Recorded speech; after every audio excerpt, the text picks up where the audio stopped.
Hey, it's Janine Driver. Wait a minute, are you currently watching this video while I'm still in your audience speaking on stage? Pay attention to me on stage. Watch this later. What would be different in your life today if you were to discover that a good deal of anger is actually something completely different than anger? And you're like most people, you're responding to perceived anger with actual anger. That's like feeding a baby a bottle because he's crying, but the actual reason the baby is crying is because he has a dirty diaper. You just made the situation worse. Imagine what would be possible if you could decode what someone's anger was really covering up and what your own anger is really hiding. Imagine what would be possible in your life if you were able to build stronger and healthier relationships with the people in your life simply by decoding the secrets behind anger. Imagine feeling in control of any tough situation you're faced with.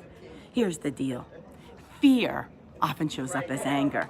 Fear is a fundamental, deeply wired reaction inside of us. It keeps us safe from perceived threats. And like humans, animals experience fear. Small fish swim away from big fish. A turtle hides in his shell when he experiences fear. Antelope run at the sight of a lion. What I want you to do here is watch this video of a dog. What happens when the dog experiences fear? Then I'm going to show you two more videos of O.J. Simpson. O.J. was asked, did he own Bruno Magli shoes? This is significant because there was a Bruno Magli footprint at the scene of the crime. Now, the second O.J. video I'm going to show you is going to be completely different. The first one, he says, I never owned those ugly ass shoes. The second video, you're going to see massive fear, just like you're going to see in the dog in this first video I'm going to play. I don't know if you saw this going around on the internet. This is a dog cake. I want you to watch the real dog that watches the cake dog and tell me what emotion is this.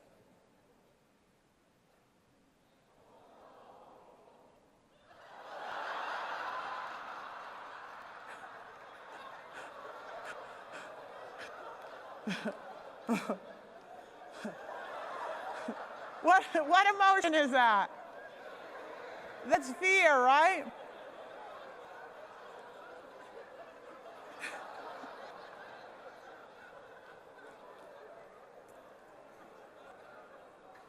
Remember this guy? Got away with murder? O.J. Simpson, I'm going to show you two videos. The first video is going to be O.J. talking about Bruno Magli shoes. And the reason these shoes are significant is at the scene of the crime, there was a footprint of Bruno Magli shoes at the scene of the crime. In the first clip, O.J. is going to say, I never owned Bruno Magli shoes, those ugly ass shoes. I would never own those shoes. They're ugly ass shoes. I would never own them. I just don't like them. I want you to notice his eyes in the first clip versus the second clip.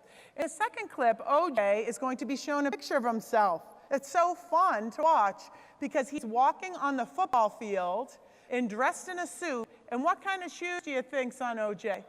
Bruno Magli shoes. I don't know if I'm saying it correctly. So watch what happens. This is the part I want you to pay attention to. He's going to be looking down, and then when he looks up at the camera, I want you to notice the whites of his eyes. In law enforcement, we call this the three whites. When you are talking to someone and they show three whites of their eyes, this is fear. O.J. is going to show us four whites. Four whites of his eyes. Watch the first video and then the second. Bruno Magli makes shoes that look like the shoes they had in court that's involved in this case. I would have never worn those ugly ass shoes. You thought those were ugly ass shoes? Yes. Why were they ugly ass shoes? Because in my mind they were. What about them was ugly, Mr. Simpson? The style of them. What about the style? I know they were ugly to me.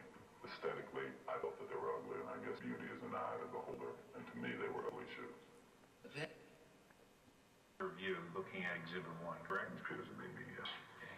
And the jacket you're wearing, could you describe it? No. Do you remember owning that jacket? No. Remember wearing that jacket? Did you see him? No.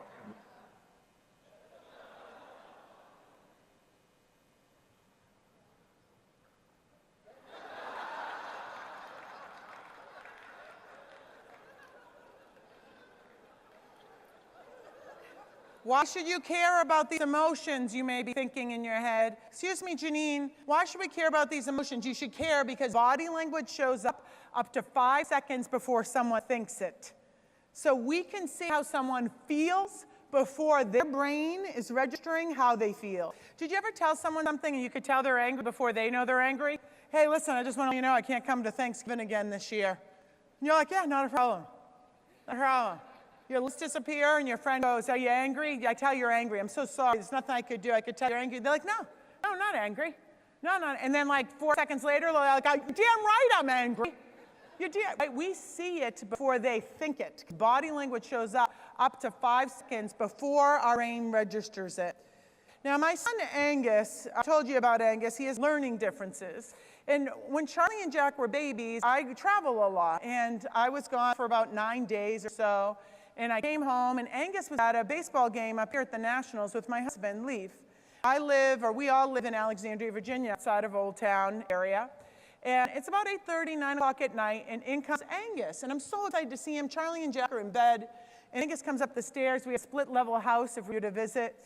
And he comes up the stairs. I'm like, Angus! And he went in his room and slammed the door. Now, I don't know if you grew up in the 70s and 80s like me. My parents had a policy, such a fun policy, called I'll solve that problem. You have that policy? Yeah? I'll solve that problem policy? My dad would come home from school, the door would be off the hinges down in his workshop. We'd have to tack up a Wonder Woman sheet.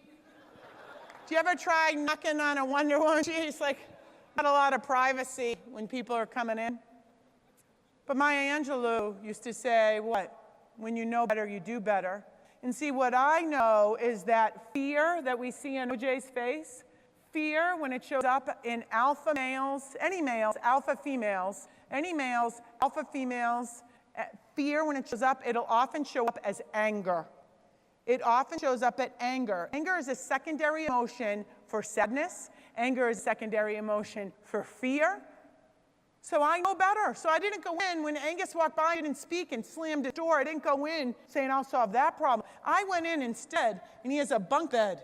And I walked over to him, and I started rubbing his back. I go, hey, buddy, are you sad? Are you scared? Are you angry? And he went, And I go, buddy, are you sad? Are you scared? Are you angry? You know what Angus did? He burst out crying. And he turned over and goes, Mom, I said I wanted to leave the baseball game early because I knew you were coming home with Charlie and Jack, and they go to bed at 8 o'clock, and I wanted to see them because you're going on another trip tomorrow. And Dad said I'm trying to trick him. And if I leave now, I can't play with the iPad on the school bus tomorrow. Now, this is a big deal because we live in Alexandria, and Angus comes to D.C., to Georgetown to go to school, hour and 15 minutes each way. So here's this little kid wants to play with his iPad. Had you been with me, you would have heard my first word with this. First of all, Angus, I call the shots in this family. So don't worry about that iPad thing.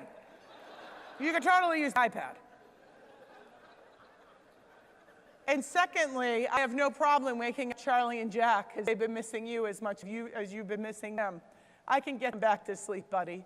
We woke up Charlie and Jack, and they all played together for about an hour, and I put them back to bed. Look at the difference. Look at the difference. If I went in with perceived anger that I'm seeing from Angus, with real anger, I wouldn't have had this amazing conversation with my son. This amazing conversation. He tells me everything, or at least I think he tells me everything. Who knows? But we meet other people's anger. I just got off the stage at another women's event in Florida a couple weeks ago, and a woman came up and said, you just changed my marriage. I said, well, because my husband and I are high school sweethearts. We have 3 kids together. The youngest is 1. She said, my husband's a bigwig at New England Patriots. He's a graphic design artist. And about 6 months ago, he found out he has this disease that his joints can't support his muscles. And so now he's almost like a robot, and he had to quit his job. I was a stay-at-home mother, and I went in, and I'm now an executive assistant.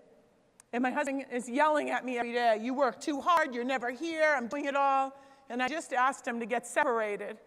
As much as I love him, I can't be in a marriage where someone is screaming and full of anger. And when I heard you speak, I realized I don't think it's anger. I think it's fear. I think it's sadness. He lost his significance, which is a basic human need for people to feel significant. She goes, as soon as you were done speaking, I called my husband and I said, we're going to turn this marriage around. You're important to me. I'm not walking away. I love you. And her husband burst out crying. Where do we get it wrong? Because no one's ever told us anything different. We see people at work or a client hang up on us. That's their significance. My mother used to say, hurt people hurt people. Hurt people. So be careful of going in and meeting people at anger when in fact it could be fear or sadness. Investigate a little further. Investigate a little further.